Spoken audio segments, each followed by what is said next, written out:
Assalomu alaykum. X-Media podcastining navbatdagi mehmoni ijtimoiy tarmoqlarda doktor Azoda nomi bilan tanilgan kosmetolog, dermatolog Azoda. Xush ko'rdik. Assalomu alaykum. Ayollar, qizlar, sizni yaqinroq o'tirib bu podkastni tomosha qilishga taklif qilmoqchiman. Xo'p, doktor deyishimizga asos bormi? Bor. Yo, albatta. shunchaki kosmetolog desak bo'lmaydimi? Doktor deganimiz sababi chunki men plastistika ham qilaman yuzni. Plastistika deganda oddiy. Ya'ni botoks orqali ajinlarni ketkazish, qanaqa inyeksiya bilan shug'ullansangiz, o'sha inson doktor deb aytiladi. Doktor Inyeksiyali deganda jarayon bilan shug'ullangan insonlarni doktor deb aytiladi-da. doktor deganda biz ya'ni tibbiy ma'lumoti bor bo'lgan kosmetolog, vrachni tushunmaymizmi? Shunaqa, lekin o'qiganmiz, biz ham ta'lim olganmiz o'sha sohasida. Bo'lmasam, medik bo'lmasangiz bu ishda ishlashingiz juda ham qiyin. Shunaqa deyapsiz-u, ya'ni Anatomiyani inyeksiya. yaxshi bilish kerak. Inyeksiya ukol bilan ishlaydigan kosmetolog bu doktor deyiladi deyapsiz. 3 oyda kosmetologiyani bitirib chiqib doktor bo'lib qoladimi? Yo'q, 3 oyda bitirilgan kosmetologiya bu bazaviy o'rgatilinadi. Agarda o'qigani kelgan qizlar ham 3 oyga o'qigani kelgan qizlar ham meditsinskiy obrazovaniyasi bo'lsa, ya'ni tibbiyotni bitirgan qizlar bo'lsa, ana shunaqalarda yutadi demoqchiman, ancha. Chunki meditsinani yaxshi tushunadi, kosmetologiyaga kirib kelyapti, mohiyatini bemalol tushuna oladi. Tajribangiz necha yil? Meniki kosmetologiyada 4 yil, 4,5 yil xudo xolasa. Lekin ayollar sohasida ishlayotganimga tajribamga 11 yil bo'ldi. Ayollar sohasida deganingizda nimani nazarda tutamiz? Birinchi ishlaganim permanentniy makiyaj qilganman. Baribir shu yuz bilan, go'zallik bilan bog'liq ekan. Shunaqa.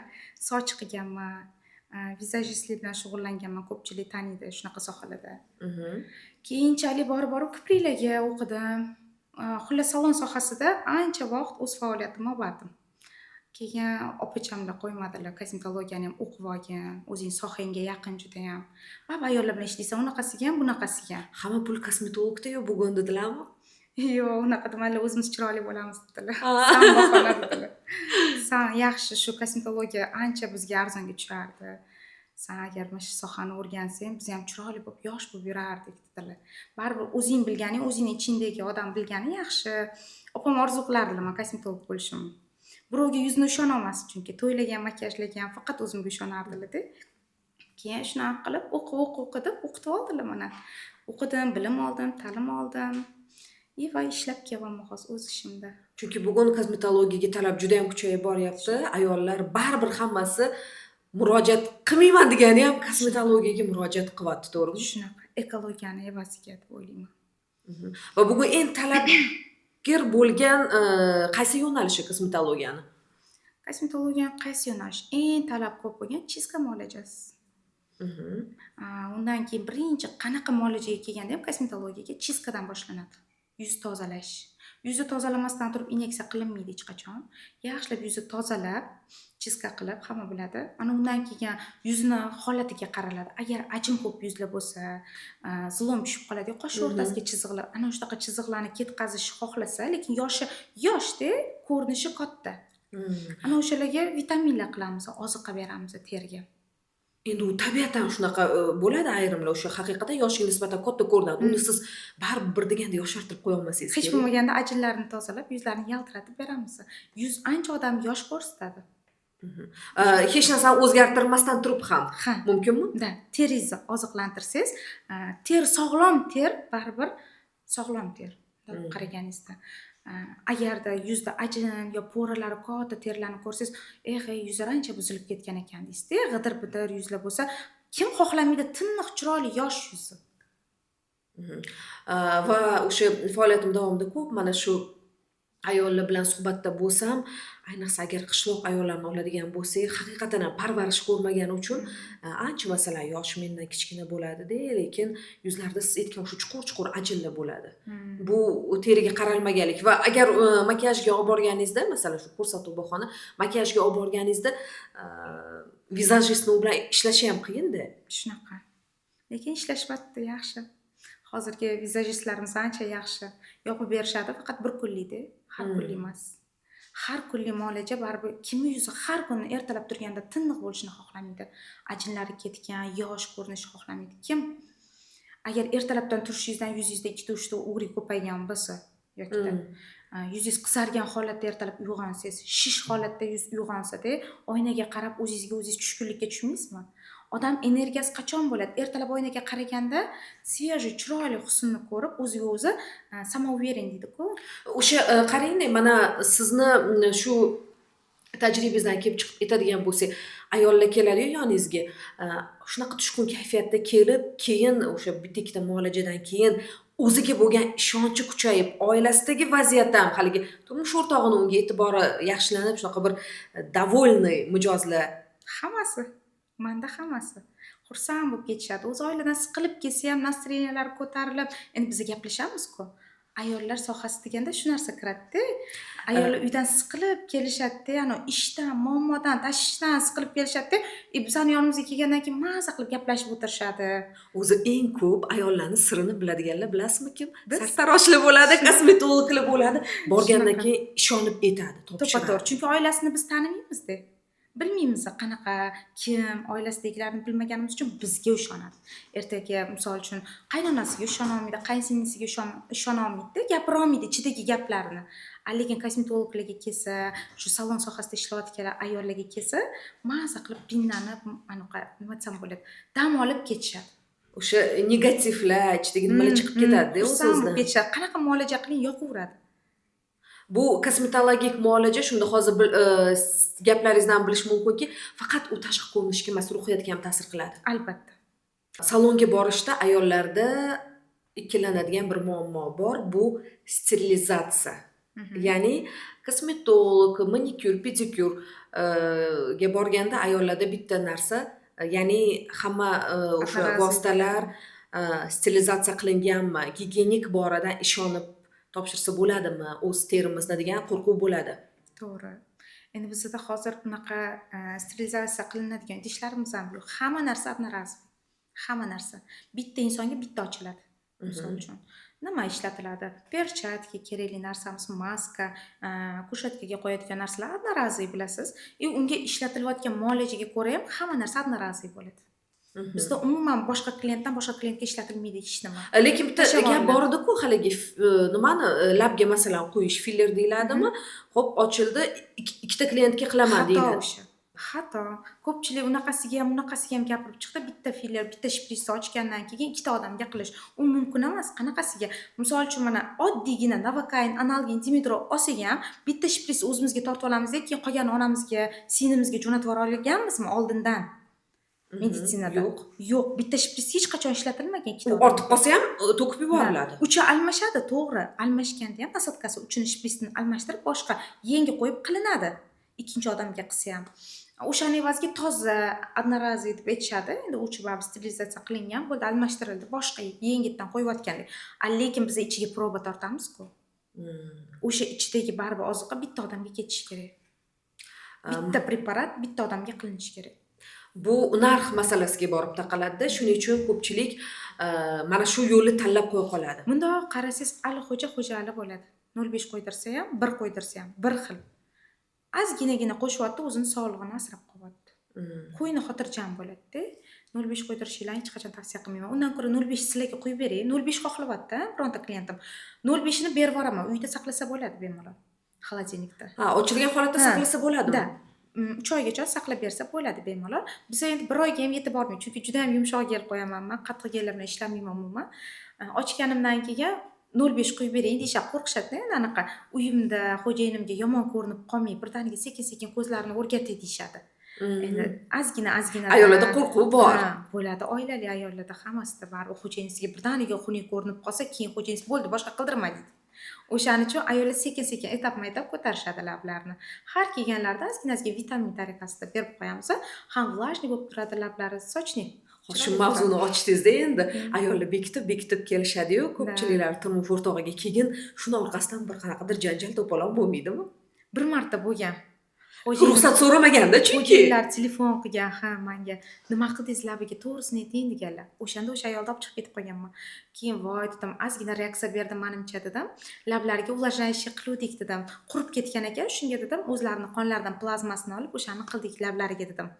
Oziqlantirish uchun dedim. Hech qanaqa gel emas dedim-da. voy rahmat deyiladi, qutqardingiz mani, bo'lmasa xo'jayinim kel quydirib kelding deb rosa urishtiradilar. U narsa 3 kun 4 kundan keyin o'z holiga qaytadi. Qaytib olguncha mana shunaqa bahonalar qilib turamiz ozgina. Ozoda, endi mana sizni tashqi ko'rinishingiz hozir mana ideal, ya'ni Rahmat. yuzlar yaltiragan, u parvarishda doim bilinib turibdi va bir qancha kosmetologik muolajalar qilingan, ammo me'yorida. Bu me'yori saqlab qolishga e'tibor berish kerak kosmetolog nazarimda. Chunki bugun me'yordan chiqib ketyapmiz. To'g'risini aytish kerak. O'zim ayol kishiman, kosmetologga boraman, lekin mana shu me'yorni buzib qo'yapmiz. To'g'ri. Endi men ko'proq yangi chiqqan qanaqa hozirgi vaqtda ko'proq tabiiylikda ushlab qolish eng katta urf. Har yili har xil narsa chiqadi. Bizda ham lab qilish bir yili full face qilish, har yiliga o'sib boraveramiz. Hozirgi vaqtda hamma narsa tabiiylik bo'ldi. Chet davlatni ko'proq kuzataman men. Chet davlatdagilardan o'rganaman ko'proq. Chetlarga borib o'qib kelaman o'zim ham, o'z sohamni. Baribir boshqa davlatga borganingizda ularning ishlari bilan solishtirasiz-da. Ular shunaqangi chiroyli qilishadi, tabiiydek ko'rsatib berishadi. U eng katta ish deb ayta olaman men. Xunuk qilib ko'rsatib qo'ygandan, me'yordan oshirib yuborgandan, hamma narsa o'z me'yorida bo'lsa, baribir chiroyli bo'ladi. Tabiiylik tarafdorisiz va bu bugun trendda. Shunaqa. Endi aytingchi, qimmat va arzon kosmetika, qimmat va arzon mahsulot qancha qimmat bo'lsa shuncha yaxshi. Bu mifmi yoki bor gapmi? Yo'q, agar yuzini turini bilgan odam eng arzon kosmetik ishlatsa ham yuziga tushaveradi. Agar turini bilib, to'g'ri kosmetik tanlasa o'ziga, ana o'shanda hamma kosmetik tushadi. Faqat to'g'ri tanlash bilish kerak. Bu narsa arzon, qimmat deydi-yu ko'pchilik, lekin arzon narsadan ham effekt ko'rganlar bor. Oddiy narsalar bilan ishlatib ham yuzlari yaxshi bo'lib turganlar bor. O'shanaqa yuzi turini bilish kerak-da, bilmasdan turib boshqa kosmetik ishlatib qo'ysangiz allergiya beradi, qizarish beradi, battar qilib yuborasiz yuzni. Shaxsan o'zim bundan qiynalganman, chunki noto'g'ri krem ishlatganim sababidan bir yili juda qattiq yuzimdan ayrilib qoldim deb o'ylaganman. To'g'risi qizarib ketgan juda ham va 2 oy adashmasam davolandim. Bo'ldi deb o'ylaganman. S vitamini bo'lganda u kremda. Sizda esa S vitaminiga moyilligingiz, allergiyangiz bo'lgan, o'shaning evaziga qo'zg'atib yuborgan. Ayollarga uyda qilish mumkin bo'lgan parvarishlarni ham aytib o'ta olasizmi? Keling, sizdan tekin bepul maslahat bo'lsin. O'zi juda ham ko'p bepul maslahat tekinga beraman har doim. Qarang, eng yaxshisini berishga harakat qilaman ma'lumotni. Zararsiz bo'lsin. Quruq yuzga ham, nam yuzga ham, hamma yuzlarga zararsiz, eng foydali ma'lumotlarni berishga harakat qilaman. Ko'pchilik so'raydi, aytayotgan narsangizni ichsak bu tarafga zarar bo'lib qolmaydi, bunaqa zarar bo'lmaydi deb. Men hech qachon zararli, o'ta kuchli antibiotiklar yo dorilar aytmayman, faqat foydali muolajalarni aytaman. Qarang, mana qilsangiz bo'ladi uy sharoitida. Agar achchiq yig'adigan qizlar bo'lsa, ko'zini tegi ertalab qorayib, ishib, uyg'onayotgan bo'lsa, o'sha qizlarga aytamanki, 2 ta donagina bodringni oling-da, mana bunaqa kusochka qilib kattaroq qilib kesish kerak-da o'rtasidan. Kesib xolodilnikka muzxonaga qo'yib qo'yish kerak. U muz bo'lib qotadi bodring. Ertalab achchiq yiqqan yuzga bitta o'shani yurg'izib olsangiz ham yuzingizga zo'r vitamin va muz qanaqa achchiq qaytaradi, ajinlarni yoyadi. Odam ham ertalab shunaqa trezve qilib qo'yadi, mazza qilib uyg'onadi. Yaxshi, bodring haqida o'zi ko'pchilik biladi, lekin uni mana shu holatda ishlatishni bilmasdik masalan.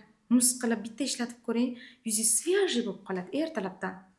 Ertalabdan yuz svejiy bo'lib turgani kun davomida sizga energiya beradi, motivatsiyangizni oshiradi. Kun davomida o'zingizga bo'lgan ishonchingizni oshiradi. Ana baribir yuzingiz chiroyli bo'lib yursa, aytasiz-ku, komfort. Mana keyin qarang, bitta narsa, ayollarni kosmetika yuzida yotmasligini sababi nima? Ayrim o'sha vizajistga borasiz, makiyaj qilinadi, ammo u yuzda yotmaydi. Yog' ko'p ishlab olgan bo'lsa agar yuzda mana yog'li qavatimiz bor, kimlardir yuzi o'ta yog'li, kimlarnikidir o'ta quruq. Ana o'shanaqa vaqtda o'rtacha qilish kerak. Kombinirованный yuzlar juda ham yaxshi bo'ladi. Meni yuzim o'zi kombinirованный yuz bo'lgani uchun men ko'p narsalar sursam har doim tonalkalar yaxshi o'tiradi. To'g'risi, har oyda baribir o'zimga ham vitaminlar qilib turaman. Har 3 oyda bo'lsa ham, 2 oyda bo'lsa ham uhod qilaman.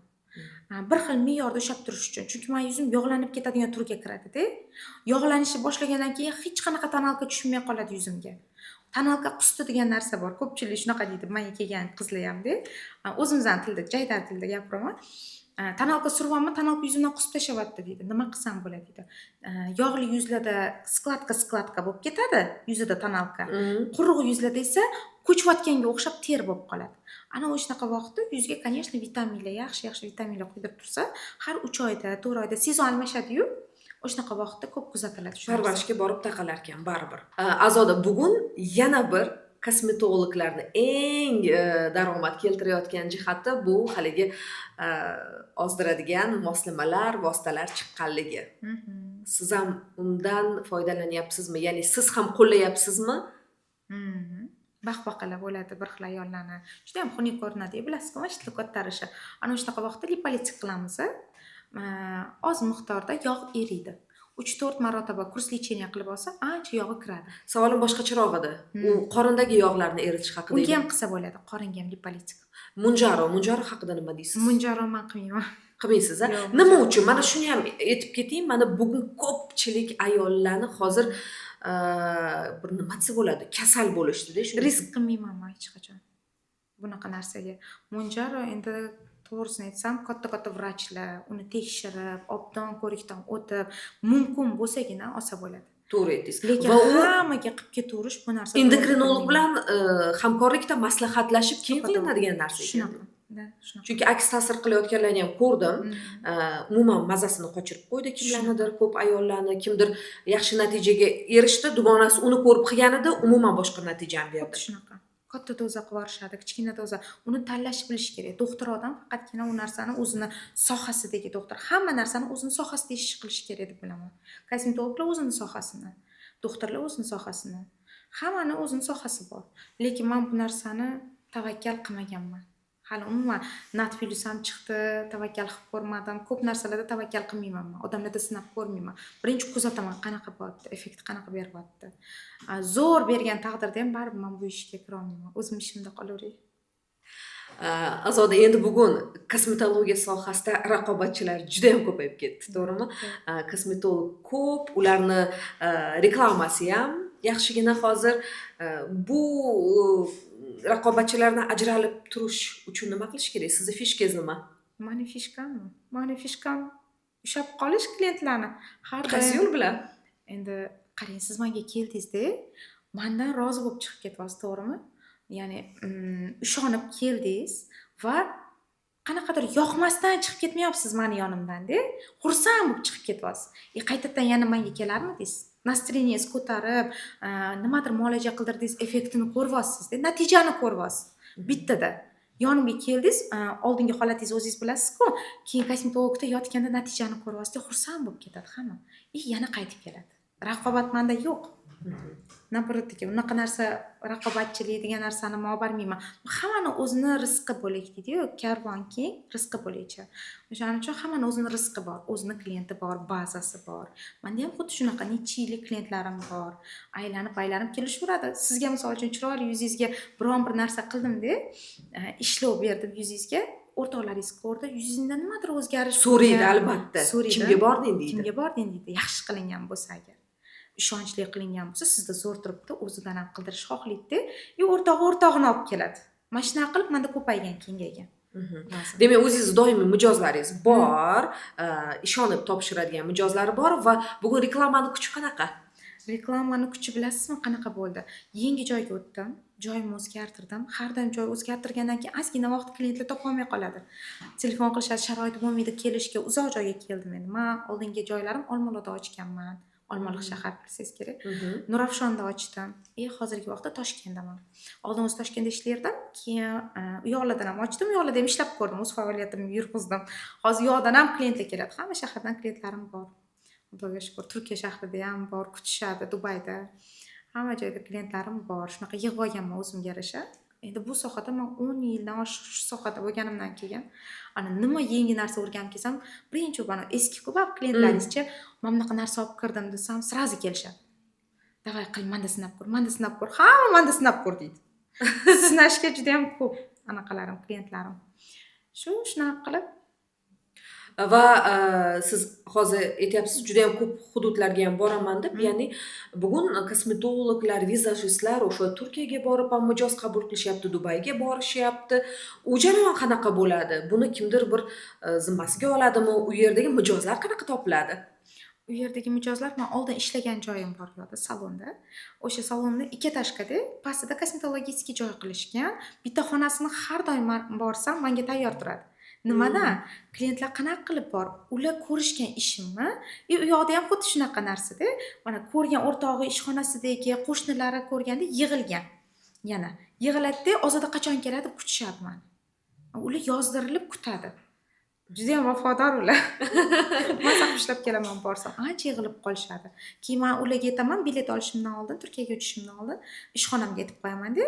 U yoqda ham o'zim ishxonam bor. Hamma ko'pchilik bilan Turkiyadagi qizlar keladi ishxonamga ham. O'sha vaqtda aytib qo'yaman, kelishimdan bir hafta oldin ular yozib qo'yishadi klient. Zapiska ishlashadi menga bo'lgan klientlarni. Ular endi ishxonada hammani o'zini mijozini bitta administratori bor-da. O'sha menga to'ldirish boshlaydi. Nomerni yozib ketishganda ozodaga deb. O'shalar har bittasiga telefon qilib chiqishadi. Sizga ozoda kelyapti, bir haftadan keyin ozoda kelyapti. Xabaringlar bo'lsin. Oqlaydimi? Ha, ancha oqlaydi. Yaxshi. Borib aylanib, dam olib, hammasi qilib kelaman. Yaxshi. Almashtirib. Erkaklarga ham xizmat ko'rsatasiz. Erkaklarni ko'rdimmi ijtimoiy tarmog'ingizda mashhur nima deymiz, mashhur erkaklarimiz ham borishar ekan. Asosiy muammo nimada erkaklarda? Erkaklardanmi? Qora tochkalar. Po'rali ochilib ketganligi, yuzi yog'liligi, yog' yig'ilaversa yuz ishib ketadi. Shunaqa vaqtda kelishadi, chiska qildirishadi, yana yuzlari tarang tirs bo'lib turadi. Ko'p san'at sohasidagi erkaklar ham kelishadi. Endi ajinli yuzlar bo'lsa, ozgina vitamin qilib qo'yaman. Shunaqa qilib oqarib, dog'i bor yuzlar, xiralashib ketgan yuzlarni tiniqlashtirib, chiroyli qilib oqartirib beraman. Quyoshdan tushgan dog'lar bo'ladi, papilloma bo'ladi, xol. Ko'p erkaklarda papilloma olishga murojaat juda ham ko'p. Lekin papillomani oldirish uchun ko'rsatma bo'lishi kerak. Bugun ko'pchilikda, ayniqsa erkaklarda ko'p papilloma. Unga ko'rsatma qanaqa talab qilinadimi? Ko'rsatmaga qarab keyin olasizlarmi? Bizning ishxonamiz o'zida laboratoriya bor. To'g'ridan to'g'ri kelgan mijoz, misol uchun holini oldirmoqchi yoki papilloma oldirmoqchi yoki yuzida muammosi bilan keldi. O'shaqa mijozlar uchun joyida, o'sha yerda ishxonamiz o'zida laboratoriyamiz bor, analiz olishadi. Analizga qarab bir kundan keyin kelishadi, ko'rib aytamiz, mumkin yoki mumkin emas. Qilsa bo'ladi yoki Mumkin bo'lmagan holatlar ham bor. Bo'ladi. Mumkin bo'lmagan hollarni olmaslik kerak bo'ladi. Shunaqa hollarga tegilmaydi. Endi X-Media jamoasi haqida nima deya olasiz? Qachon boshladingiz? X-Media bilan ishlayotganimizga mana xudo xolisa ro'paraso 1,5 oy bo'ldi. Natijasi juda ham zo'r. Men shaharga kelgan vaqtimda ishga endi keldim-ku, klientlarim chaqirib olishim kerak. Har bittasiga telefon qilib chiqishga bo'lmaydi. Qayerda joylashgani ishxonamni. O'shaning uchun baribir bittada tanitib berishim kerak ishxonamni. Men ko'chganimni, shu yerda ish faoliyatimni yurg'izayotganimni. Uni orqasidan boshqa klientlar ham keladi. Yaqin orada bo'lgan klientlar, kuzatayotganlar Toshkent shahrida o'shalar ham internetdan ko'rib, shu yerdagi ishxonangiz qayerda deydi, ularga qulay bo'lgan joy bo'lgani uchun kelishadi. Shunaqa qilib ancha-muncha klient yig'ib berishdi. Sizni qidirayotganlar mana shu X-Media jamoasida qo'ygan videolaringizni ko'rib, sizni yana topib olishdi. Shunaqa. Eski klientlarim ham yozishdi. Ozoda, siz topib oldik, Instagramda chiqib keldingiz videolaringiz deb. Reelslarda, reklamalarda shunaqa to'pga chiqib ketgan videolari ham bo'ldi. Bularni olayotgan videolari natija, kачество zo'rda. Tinni g'ovatda Instagramga ham yoqyapti. Birdaniga rekka chiqarib yuryapti videolarim. Hammada aylanyapti. Ko'pchilik mana ketayotgan kecha yaqin Turkiyaga borib keldik-da, aeroportda ketyapman, xo'jayinim bilan bitta ayol keldi-da, sizni men internetda ko'rdim, kosmetologsiz deb yonimda savol berib ketyaptilar-da. Даже aeroportda tanish ko'rdim. Shunaqa X-Media ancha tanitib berdi 1 oy ichida. Bu yaxshi natija. Yaxshi. Reklamani kuchi baribir zo'r, lekin reklamaga aldanib, reklamaga borib ishonib kosmetologga yuzini topshirib qo'yib adashayotganlar qancha? To'g'ri, lekin ko'pchilik aytadi shunaqa deb. Biz ham internetdan borgan edim deydi. Bittasi borgan ekan, internetdan ertalab telefon qildilar bugun. Papillomam yuzimnikini oldi, bo'ynimnikini olmadi deb aytdi. Nimaga dedim? Yo'q deydi, bo'ynimnikini olib bo'lmas ekan, kosmetolog ekan. Papillomani bo'yinda bor ekan, yuzida bor ekan, yuzinikini olibdi-da, bo'ynimnikini olmabdi. Nega olmadi dedim. Yo'q, olib bo'lmas ekan deb aytdi dedi kosmetolog. Hayron qoldim. Papilloma qayerlarda chiqadi bilasizmi? Hamma joyda chiqadi. Ana shunaqa vaqtda papillomani olib tashlash kerak lazer orqali. Shunaqa desam, yo'q deydi, lekin anaqada kuydirishi aytibdi, kislotada kuydirishi aytgan, lekin o'zi olmagan. Qo'rqqan. Reklama bilan borgan ekanlar ular ham. Aytdilar, bo'ynimdagilarni olmadi dedi. Demak dedim, unchalik o'ziga ishonmagan kosmetolog bo'lsa kerak dedim. Balkim mayli, riskka kirgisi kelmagan o'zi ham. Qo'rqqan ozgina. Shunaqa reklamadan borishadi, ko'nglari to'lmaydi ko'pchilikni, lekin kimlardandir reklama bilan ham boradi. Ko'ngli ham to'ladi, xursand bo'lib ketadi, yana ham klient bo'lib qoladi. Menga mana shu X Media bilan ishlayotganimdan beri kelayotgan klientlarim, mijozlarim yana qayta davomli kelishdi.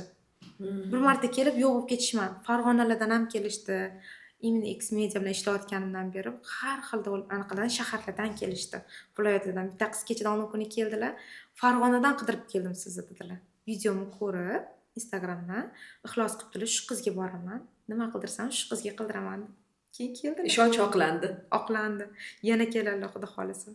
Va bu hamkorlik, X Media bilan hamkorligingiz davomiy bo'lishini xohlaymiz. Rahmat Men ham sizga. xohlayman.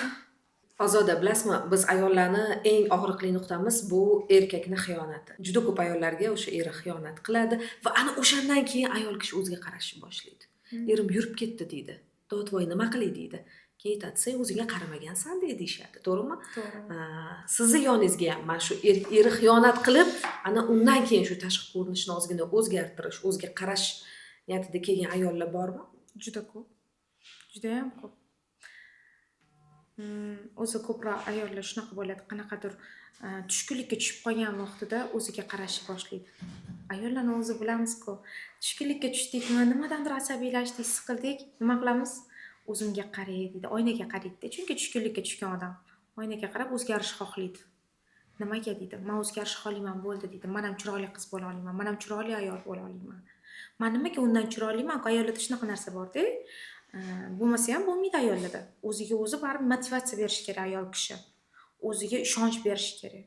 Men nimaga men ham chiroyli bo'la olaman, men undan chiroyli bo'la olaman kerak bo'lsa degan narsa bo'ladi. O'ziga qarashni boshlaydi. Qalbi go'zal bo'lsin degan gaplar bir shunchaki ertak bo'lib qopti-da hozir. Yo'q, qalb bilan yuz bir xil bo'lish kerak.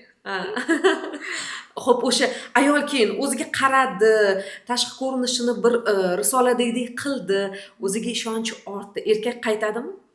Qaytadi, lekin u ayol o'sha qabul qilmaydi. Bo'ldi. Chunki ancha o'sdi u ayol. Nimaga endi tashab ketganda, xor qilganda, u ayol xor ahvolda tashab ketyapti-da, zo'r bo'lib ketgandan keyin ayol erkak qaytib kelyapti. Ayol ham orqadagi hayotiga qaraydi-da, bundoq. Keyin oldidagi hayotiga qaraydi. Men yaxshi yashayapman deydi. Balkim u vaqtgacha, balkim hayotiga yaxshi inson kirib kelar. Bilib olmaydi, bu hayot. Boyibda gaplashdi, eridan ruxsat so'rashga qo'rqishadi, kosmetologga borishga, lekin erkak doim go'zallik shaydosi. O'zi ayolini olib keladigan erkaklar ham bormi kosmetologga? Juda ko'p. Yaqinda bitta zo'r voqea bo'ldi. Aka o'zlari gay bo'lib ishlaydilar-da. Anaqa qildilar. Ko'p yo'lda to'xtatardilar meni mashinamni-da. Bundoq qaradilar-da, siz nima ish qilasiz dedilar. Kosmetologman dedim. Ayolim olib kelaman sizga dedilar. Bo'ldi, olib keling dedim. Mana shu ishxonani bemalol dedim. Keyin ayollarni o'zlari olib keldilar. Lablarini kattartirgani. Xo'jayinlari. Keyin ayollari endi hijobdalar-da, hech ham qildirmaganlar lablarini. Birinchi marta qildirishlari, menga bir qo'ying deyaptilar-da. 0.5 qo'yamizmi, 1 qo'yamizmi deyaptilar. 1 qo'yib yuboraylik dedim. Keyin turgandan keyin qilib bo'lgandan keyin xo'jayinlar bundoq qarayaptilar-da, yo'q deyapti, yana 1 qo'ying deyaptilar. Ayol yo'q, bo'ldi, yetadi, bir to'xtab turing adasi deyaptilar. To'y bor ekan. To'y o'tkazib olaylik, keyin o'ylab ko'ramiz deyapti-da. Hozir ishi bor deyapti. Ishmabdi-yu deyaptilar. Yana 1 qo'ysin deyapti, chiroyli bo'ladi-da deydilar. Shunaqa erkaklar ham bor. Shunaqa qilganlar, keyin yana bir bor olib kelib, qildirib ketganlar. Ana endi yoqyapti deb. Mana ko'rdingizmi, o'sha vaqtda opacham bilan o'tirib gaplashib, ishxonadagi qizlar bilan gaplashamiz-da. Qara, shunaqa erkaklar ham bor ekan deyshadi-da. Misol uchun ko'chadagi boshqa ayolga qaramayapti-da, uydagi o'zini ayolini olib keltirib, o'sha ko'chadagi ayolga qaraguncha uyda o'sha ayolga qaraydi deyapti. U ayol ham qo'g'irchoq qilib qo'ysa bo'ladi-da, chiroyli qilib. Ko'chada ham qo'g'irchoqqa qarayapti-yu, uydagini ham qo'g'irchoq qilib olib o'tirsa bo'ladi. Biz boshlovchi qizlar bilan shunaqa bir bahs munozara bo'lgandi, bir dasturimizda rostdan ham. Erkak kishi tabiiy bo'lsin deydi-yu, lekin baribir ko'chada qo'g'irchoqqa qarayapti deb. Shunaqa zamon shunaqa bo'lib qoldi. Ayol kishiga Ayollarimiz chiroyli bo'lib ketyapti kundan kunga. Bir-biridan chiroylilashib ketyapti. Ko'p ayollar ko'chaga qarasangiz, baribir o'zbek ayollarimiz chiroyli judayam. O'zi chiroyli qosh ko'z Chertovalari bor, tabiatdan chiroyli, berilgan. shunaqa. Ko'pchilik menga aytadi, "O'zbek emasmisiz?" deydi. "Yo, Allohga shukur o'zbekman" deyman. O'zbekistonda tug'ilganimga, o'zbek bo'lib tug'ilganimga shukur qilaman. Toza o'zbekman. Ko'pchilik istoriyalarimga ham yozishadi, kommentlarga. "Qatlisiz?" deb so'rashadi-da. Videolarim chiqqandan keyin ko'pchilik meni millatimga qiziqishdi. O'zbekman. Toza o'zbekman. Tashqi ko'rinish o'sha Yevropachiroq bo'lgan bilan qadriyat qanaqa? Toza o'zbekcha qadriyat. Oilam o'zbek. Endi bizda ham baribir o'zbekchilik juda ham o'shaning uchun qadriyatlarimizni yaxshi ko'raman men. O'zbekchilik, chunki ko'p davlatlarni ko'rganman-da. Baribir o'zbeklarimiz ota-onasiga bo'lgan mehri, oqibati, bir-biriga bo'lgan oqibati juda ham kuchli biz o'zbeklarda. Keyin bitta savol beraman. Bu biroz g'ashingizga ham tegishi mumkin. Endi ko'pchilik o'ylaydi, kosmetologlarni, vizajistlarni eri bo'lmaydi deydi. Shunaqa Turmush o'rtog'ingiz bor ekan, chiroyli oilangiz bor ekan. Borlar, Xudoga shukur yaxshi. Nimaga bunaqa fikr? Endi ko'pchilik ayollar ajrashgandan keyin hunarmandchilikka qiziqishadi.